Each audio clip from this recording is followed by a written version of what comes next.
बरेली के जो मौलाना चीख चीख कर बता रहे थे कुंभ को वक्फ की जमीन, अब उनकी हो गई गर्मी शांत। 72 घंटे में ही बदल गए मौलाना शहाबुद्दीन बरेलवी के सुर, हो गए योगी बाबा के दीवाने। अब कहने लगे मौलाना भू माफियाओं से जुड़े हैं वक्फ बोर्ड के तार। जी, इसे कहते हैं पलटी मारना, इसे कहते हैं यू टर्न।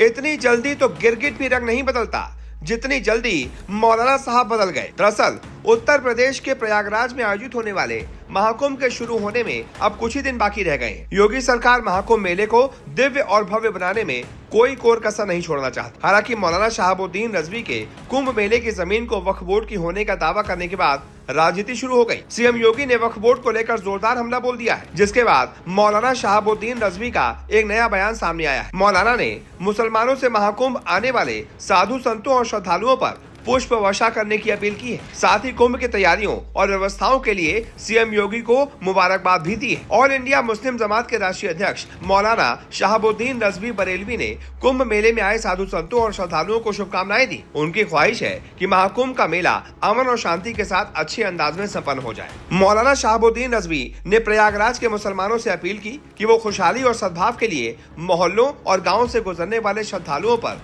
पुष्प वर्षा करके उनका स्वागत करें। उन्होंने कहा कि इस्लाम भाईचारे का मजहब है। पैगंबर इस्लाम ने प्यार और मोहब्बत की शिक्षा दी है।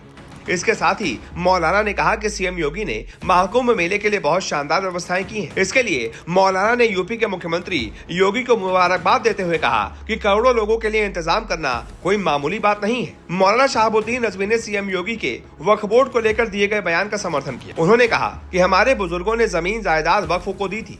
इसका मकसद था कि इससे होने वाली कमाई को गरीब, कमजोर और लाचार मुसलमानों पर खर्च किया जाएगा। इससे यतीमों और बेवाओं की मदद होगी। आने वाली युवा पीढ़ी के बच्चों की पढ़ाई के लिए खर्चा किया जाएगा। लेकिन ऐसा न होकर जिम्मेदारों ने भू माफियाओं से मिलकर करोड़ों की जमीन को रेवड़ियों के भाव खुर्द-बुर्द कर दिया। सही मकसद में ये आमदनी खर्च नहीं हो पाई। वहीं मौलाना ने कहा कि वक्फ बोर्ड से होने वाली आमदनी को मुसलमानों की पढ़ाई और आर्थिक हालातों में खर्चे किए जाते तो पूरे भारत से मुसलमानों की गुर्बत खत्म हो जाती।